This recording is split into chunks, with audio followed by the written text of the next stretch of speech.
Assalamualaikum warahmatullahi wabarakatuh. Halo pemirsa sahabat spesial Word from Cicendo, SLB Negeri Cicendo Kota Bandung, berkarakter dan berprestasi. Selamat datang di podcast Cerita Guru Hebat, tempat di mana kita ngobrol santai tapi penuh makna. Kadang tertawa, kadang berpikir, dan kadang juga ngiler. Apalagi kalau bintang tamunya kayak hari ini. Hari ini kita kedatangan sosok inspiratif. Beliau ini adalah seorang guru di sekolah luar biasa untuk anak-anak tunarungu, yaitu SLB Negeri Cicendo Kota Bandung. Beliau adalah sosok yang penuh dedikasi dan paham banget tentang teori perkembangan anak. Amin. Tapi di balik keseriusannya itu, beliau juga adalah seorang wirausaha, Raja STLR. Siapakah dia? Yuk langsung saja kita sambut Pak Adi Septianugraha. Halo, assalamualaikum warahmatullahi wabarakatuh, Pak Adi. Gimana kabarnya? Sehat ya? Alhamdulillah. Alhamdulillah, Pak Adi. Alhamdulillah. Terima kasih sudah hadir di podcast SLB Negeri Cicendo Kota Bandung hari ini, Pak Adi. Sama-sama, Kang. Terima kasih untuk kesempatannya. Iya, oke. Pak Adi, barangkali bisa berkenalan dulu, boleh? Silakan memperkenalkan diri. Nama panjang Adi Septianugraha, Pak. Oke. Kalau di dunia kerja saya dipanggilnya Adi. Nah, kalau di rumah agak-agak lucu nih panggilnya. Iya. Iya. Iya. Iya. Iya. Jauh Gitu. banget ya dari Pak Adi jadi iya. Kan ada Adi Septia. Nah, Oh Nugraha, iya, gitu, ada Pak. Septia, jadi Septia. Iya, oke. Betul. Saya kelahiran 86, Pak. Belum tua-tua banget, tapi muda juga udah enggak kayaknya, Pak. Oke. Gitu. Tapi ya tetap harus semangat ya. Harus semangat, selalu Seperti itu. semangat. Oke. Cukup mungkin perkenalannya atau ada lagi apa? Keren. Iya, oke, siap Pak Adi. Kita akan ngobrol-ngobrol ya. Sambil santai aja nih ya. Oke, Kita masuk ke segmen yang pertama Ya. nih. Pemirsa, barangkali pemirsa pengen tahu cerita-cerita unik dari Pak Adi ya. Kita akan coba gali. Pak Adi, apa sih yang bikin Pak Adi ini jatuh cinta sama dunia anak-anak tunarungu? Sebentar sebelumnya, Kang ya. Oke, siap. Kayaknya emang enak manggil Kang ya. Soalnya tadi kan saya teh hai muda, udah enggak gitu. Tua juga belum, jadi mending Akang mah. Oh, Akang biar Akang. kelihatan muda. Ya. Oke, siap. Oh, ini harus jadi ciri khas kita ya, di setiap kode harus dipanggil Akang ya. Bolehlah Kang Adi ya. Ya, Kang Adi. Saya juga mungkin manggil Kang Dian ya. Kang Dian. Oke. Oke, siap. Oke, silakan Kang Adi, mungkin bisa diceritakan bagaimana awal mula bisa jatuh cinta terhadap dunia pendidikan anak-anak tunarungu. Awalnya jadi di PLB itu ada 5, Kang. Ada tunanetra dulu ya, paradigma dulu itu ada tunanetra, tunarungu, tunagrahita, tunadaksa, dan tunalaras. Nah, yang paling saya tidak mengerti itu adalah tunarungu. Paling saya tidak mengerti. Kenapa tuh bisa begitu? Ya, karena dari zaman kuliah saya kurang tertarik dengan teori-teori yang berkaitan dengan tunarungu. Nah, baru-baru ini nih, beberapa tahun ke belakang, saya berpikir bahwa kalau saya masih seperti itu, maka saya akan secara tidak langsung menentang apa yang namanya inklusi atau pendidikan inklusif, kan. Oke. Di mana pendidikan inklusif itu adalah semua anak itu dalam hambatan apapun, yang mempunyai hambatan apapun, itu harus mendapatkan hak yang sama. Sedangkan saya guru. Bagaimana mungkin saya bisa memilah-milah anak seperti itu? Awalnya dari situ, Kang. Saya baca-baca, saya mulai memahami ya. Dan alhamdulillahnya saya ditugaskan di SLBN tertua ini mungkin ya. SLBN Cicendo Kota Bandung. Yang awalnya saya kerja itu di SLBD YPAC yang di Jalan Mustang. Ini saya pikir dukungan dan bisa dibilang paksaan juga dari Gusti Allah, di mana saya harus betul-betul dan mendalami lagi seluruh jenis-jenis atau hambatan anak-anak, yaitu salah satunya yang sekarang ini yang sedang saya dalami, yang sampai saat ini saya betul-betul masih belajar, yaitu tunarungu atau anak-anak dengan hambatan pendengaran dan atau bicara. Seperti itu, Bang. Siap. Begitu dasarnya. Tuh pemirsa ya, unik juga nih ceritanya ya. Ternyata memang satu dunia yang sekarang lagi asik digeluti ya sama Kang Adi ya. Betul. Oke, siap Kang Adi. Kalau waktu pertama kali ngajar di SLB, apa sih kejadian yang paling plot twist menurut Pak Adi? Menurut Kang Adi? Apa ya? Ini mungkin berkaitan juga masih dalam akademik ya. Iya. Gitu. Jadi saya menghadapi murid saya, anak saya itu yang tentu saja semua anak mempunyai hambatan berbeda-beda. Tetapi satu murid anak saya ini hambatan yang berkaitan dengan akademiknya itu lebih banyak dibandingkan dengan anak-anak lain, khususnya dalam hal memahami sesuatu, kan. Misal membaca, menulis, atau berkomunikasi, dia saya pikir lambat sekali. Wah, ini anak susah menurut saya pribadi waktu sebelum saya mengetahui.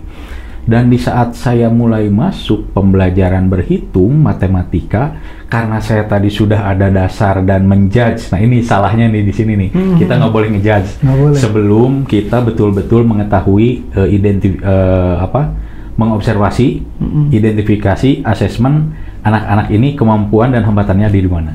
Setelah saya berikan materi berhitung, matematika, ternyata anak itu paling pintar, kan. Dalam hal matematika. Nah, itu betul-betul plot twist buat saya, dan saya ini berceritanya juga agak merinding nih. Soalnya saya merasa salah. Saya sudah merasa bahwa anak ini tidak mampu, tapi ternyata dalam hal berhitung, dalam hal matematika, dia paling cepat menyelesaikan tugas-tugas dan memahami apa yang saya sampaikan. Tentu saja saya menyampaikan dengan bantuan isyarat ya, CB di kelas di Cicendo ini. Gitu. Jadi poinnya adalah justifikasi, pemirsa. Jangan pernah kita menjustifikasi seorang anak, gitu kan ya. Betul. Itu seringkali anak yang kita kira dia ya biasa-biasa ternyata hebat. Iya. Sip. Nah, sekarang gini, Kak Adi, banyak orang yang bilang bahwa ngajar di SLB itu berat. Nih, menurut Kak Adi sendiri, kira-kira lebih berat mana nih antara mendorong mobil yang mogok, ngangkat galon, ataukah ngajar anak-anak tunarungu, Kang? Yang paling berat itu dorong mobil sambil ngangkat galon. Pada dasarnya, kalau menurut saya tergantung ya, Kang ya. Jadi tergantung mood kita juga, tergantung kita menganggap anak ini siapa.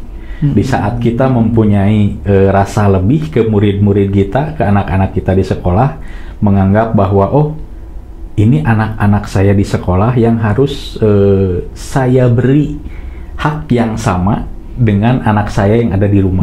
Itu akan tidak terasa berat. Begitu. Lebih bisa dinikmati. Nah, di saat terasa berat itu justru di saat saya tidak bisa berkomunikasi dengan mereka. Itu yang merasa saya berat. Yang saya merasa lain guru gitu. Kayak gitu. Oke. Ini pemirsa sekalian, berikutnya akan kita gali bersama bagaimana dedikasi dan juga pemikiran dari Kang Adi ya. Oke, jangan kemana-mana, tetap di Word from Cicendo, cerita guru hebat.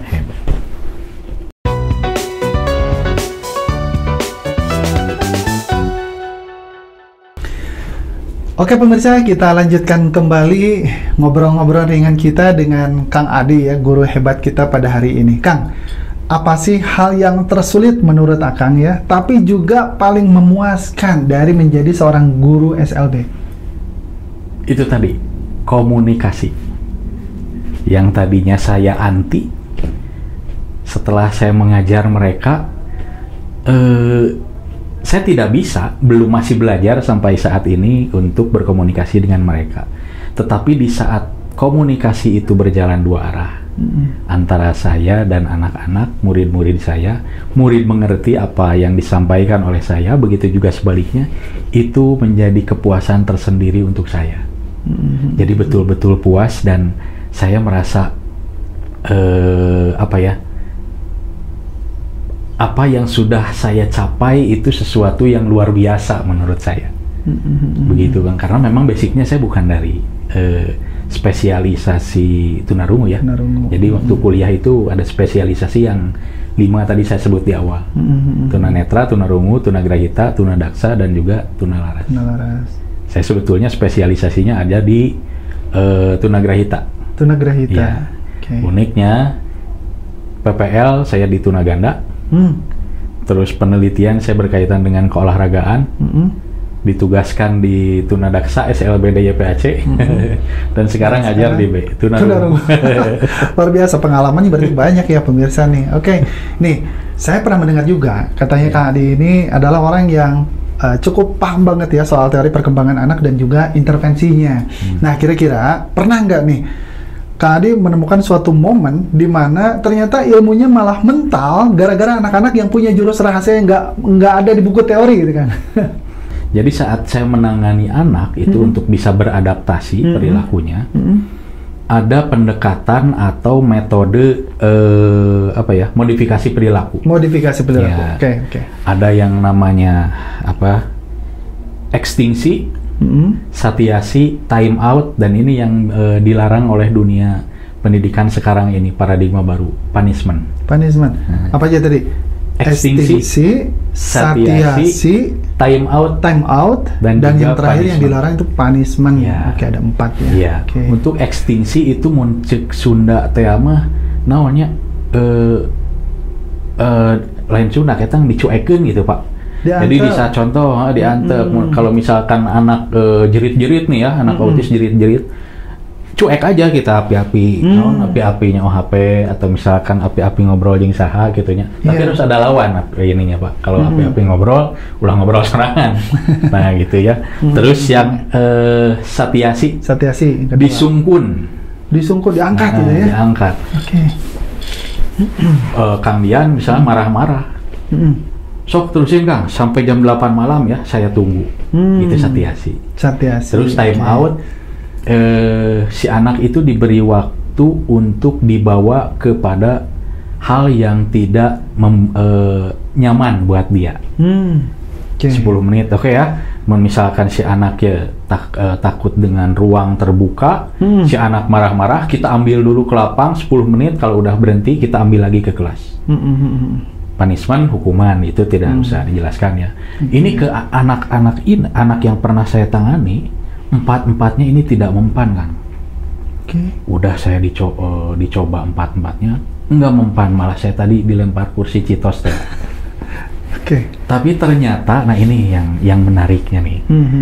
Ternyata di saat saya putus asa, saya merasa ada rasa sebagai guru, sebagai orang tua yang hadir di hati saya. Betul-betul saya luluh dan melihat hambatan si anak, dan saya betul-betul menghadirkan rasa sayang kepada si anak tersebut. Saya peluk dia, saya diusap-usap tonggongna Kang. Dan akhirnya lama-kelamaan dia luluh. Dia bisa dekat dengan saya. Dari situ titik balik saya bisa menangani anak tersebut.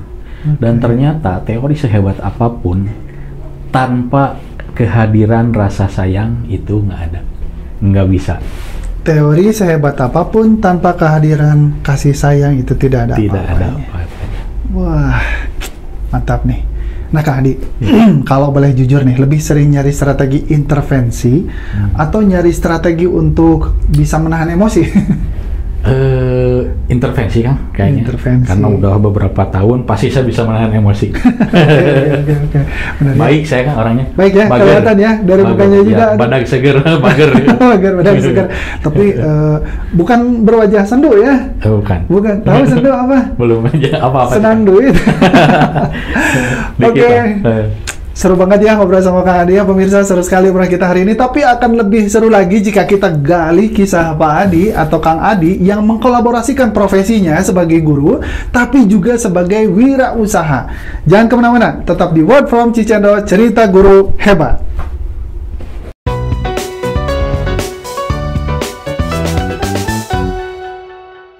Halo pemirsa, kita lanjutkan kembali obrolan kita dengan Kang Adi. Sekarang kita akan coba gali bersama tentang usaha sampingan yang bikin ngiler. Nah, ini nih. Mulai ngorek-ngorek dapur nih Kang ya. Dapur.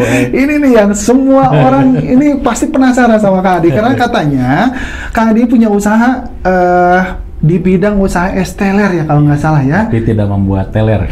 Tidak membuat teler. Seger malahan. Malahan seger ya. Iya. Nih Kang, kenapa sih kok harus es teler? Kenapa bukan es campur, es kelapa atau es mantan gitu? Dan barangkali bisa diceritakan tentang profil usahanya, ya Kang? Aduh, gimana ya? Sebetulnya mah awalnya dari iseng, Kang. Dari iseng. Tapi saya memang basicnya suka dagang, suka usaha. Begitu. Perintis. Perintis. Oke, siap. Trigger. Nah, emang waktu itu cuaca lagi panas-panasnya, Kang. Aduh, naon hete ini yang pengen usaha dan pengen nyoba di bidang food and beverage. Karena saya memasak soksien kepecretan minyak panas. Ya udah, saya cobain yang dingin-dingin es teler karena kebetulan juga istri saya punya resep es teler. Gitu. Jadi ini berdua, Kang. Abi mah pada mal hungkul ngerokan kalapa. Percaya. Gitu. Biasa kalau wirausaha pengusaha sukses itu biasa suka merendah ya. Ngerokan hungkul, ngerokan duit. terus gimana Kang itu cerita? Profilnya gimana? Usaha es teler ini udah berapa lama berjalan? Ini berjalan 2 tahun ya, Kang. Sudah 2 tahun. Sudah 2 tahun, berjalan 2 tahun. Ya, apa namanya? Alhamdulillah dibalik kesibukan saya mengajar, saya masih bisa untuk menyalurkan kesenangan saya, yaitu berdagang atau usaha.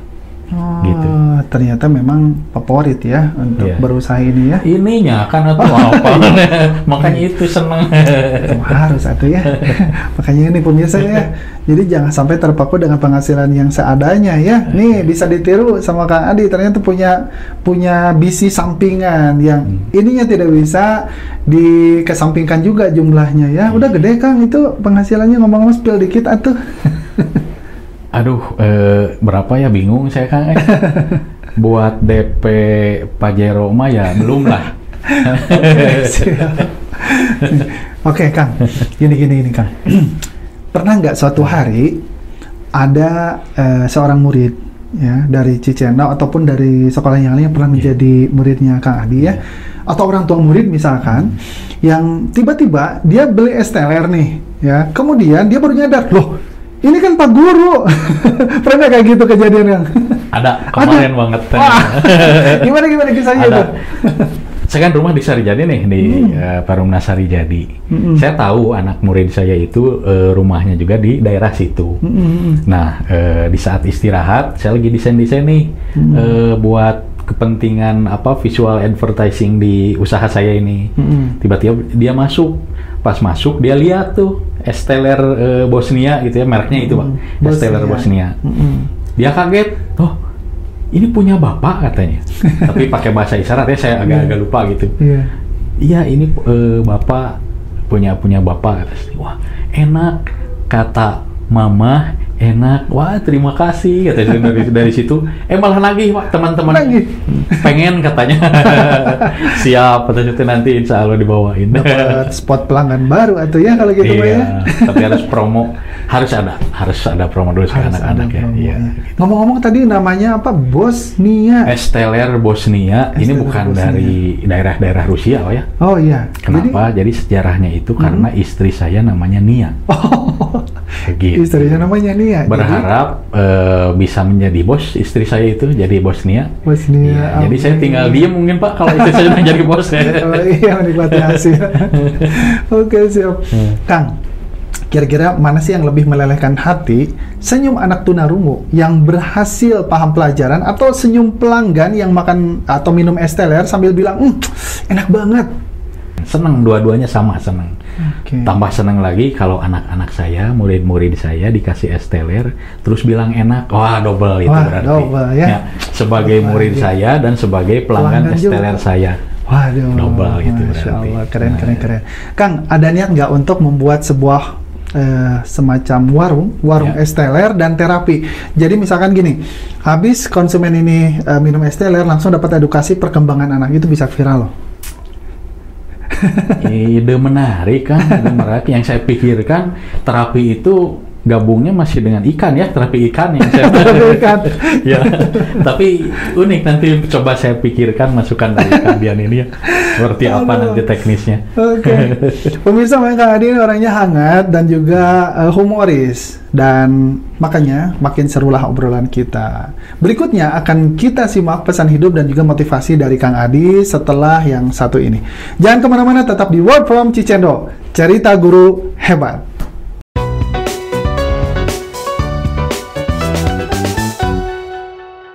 Pemirsa, kembali lagi dalam obrolan kita dengan Kang Adi. Berikutnya kita akan masuk ke segmen yang terakhir, yaitu segmen tentang pesan kehidupan dan juga motivasi. Nah, Kang Adi, gini, di dunia yang semuanya serba cepat ini, apa sih yang bikin Kang Adi tetap setia dan juga sabar mendampingi anak-anak luar biasa? Ya karena itu anak saya itu, dan mereka mempunyai hak yang sama dengan anak-anak lainnya, dengan anak-anak dimanapun itu. Dan saya sebagai guru mempunyai kewajiban untuk memberikan hak itu tadi. Di saat saya belum bisa, ya berarti bagaimana caranya saya berupaya untuk bisa memberikan apa yang harus mereka terima, walaupun itu hanya sesuatu hal yang menurut orang-orang sedikit. Begitu. Mereka harus berkembang, harus optimal, tidak boleh dibiarkan, tidak boleh didiamkan begitu saja. Tidak boleh. Makanya kenapa pemirsa tadi saya bilang di awal, Kang Adi adalah seorang guru yang berdedikasi karena bisa mengajar dengan hati. Anak-anak yang diajarinya itu bukan hanya dianggap sebagai seorang murid atau peserta didik, tetapi sebagai anaknya. Makanya selalu diprioritaskan gitu, Kang ya. Insya Allah. Oke, keren. Kang Adi bisa nggak kirim pesan ke diri sendiri di tahun, seandainya nih Kang Adi ceritanya berada pada tahun pertama mengajar. Seandainya Kang Adi ada di tahun pertama mengajar, kira-kira apa pesan yang akan Kang Adi bilang pada diri sendiri? Adi, kamu sebagai guru jangan lupa mandi ya. Jangan lupa mandi. Karunya baru dak ai baueun meureun Pak. Nya kesan pertama tidak menggoda. Karena dia Pak Guru kenapa bau? Iya. Gitu, boleh juga sih benar. Jangan lupa mandi, terus segar Pak. Ya, kalau mandi mah kan segar ya, jadi ada inspirasi nanti. Jadi gimana ini teh sama manggilnya Bapak atau Akang gitu ya? Pak Beliatnya malah kalau saat dipanggil Akang kita jadi pemuda ya. Kalau dipanggil Bapak kita gatal dikit ya. Dikit. Oke. Kak Adi, apa sih yang menurut Kak Adi hal yang harus dimiliki oleh semua guru, apalagi guru-guru yang untuk anak-anak yang berkebutuhan khusus, biar mereka tidak jatuh atau tumbang di tengah jalan? Rasa sayang, Pak. Harus bisa menghadirkan rasa sayang untuk anak-anak kita. Karena itu pendekatan yang kita berikan itu akan lebih humanis untuk anak-anak. Kita tidak akan seenaknya, kita akan mempertimbangkan perasaan mereka, perasaan keluarga, murid-murid kita, di saat kita bisa menghadirkan rasa sayang tadi. Kita sama. Dan bahkan saya punya kutipan dari, lupa saya ustadz siapa gitu ya, bahwa mereka ini, murid-murid saya, anak-anak di sekolah ini adalah tamu-tamu istimewa yang tidak akan dihisab oleh Allah Subhanahu wa Ta'ala. Oh, itu kutipan dari saya itu. Ustadian kalau nggak salah. Bukan. Gimana lagi pesannya gimana? Jadi anak-anak saya yang di sekolah, anak-anak yang mempunyai hambatan, itu adalah tamu-tamu istimewa Allah Subhanahu wa Ta'ala yang tidak akan dihisab nantinya. Bagaimana kita bisa tidak menghargai tamu istimewa Allah di dunia ini? Wah, gimana coba? Jadi ya itu harus dihargai sekali. Makanya perasaan sekecil apapun mereka itu akan harus diperhitungkan oleh kita sebagai guru. Cocok tidak apa yang kita berikan untuk mereka? Cocok tidak apa yang informasi yang kita transfer untuk mereka di saat kondisi mereka seperti A, B, C dan lain-lain? Itu harus dispesialkan, harus diistimewakan. Betul. Terakhir nih Kak Adi, kira-kira kalau kita bandingkan nih, lebih enak mana menurut Kak Adi, hidup jadi guru SLB atau menjadi bos STLR? Bos SLB ada nggak ya? Bos SLB. Ini Amin, saling amin, mendukung, amin, saya doain. saling mendukung kan, saling mendukung ya. Jadi gimana ya? Punya kepuasan tersendiri buat saya. Gitu di saat berdagang, kemungkinan besar kita akan mengesampingkan tugas-tugas administrasi di sekolah, tapi kadang kita tidak juga lupa untuk berpikir tentang anak-anak kita yang di sekolah. Jadi kira-kira barudak bisa tanya diajak dagang es teler, contohnya juga gitulah. Gitu. Jadi berbeda kepuasan, tetapi kadang saling terikat, gitu kan. Saling menopang ya, betul saling sekali. menguatkan. Betul. Oke, pemirsa semua, diskusi kita seru sekali, tetapi kita sudah berada pada segmen yang terakhir. Kira-kira apa nih pesan penutup sebelum kita akhiri obrolan kita, Kang Adi, mangga? Seperti tadi aja, jangan lupa mandi ya.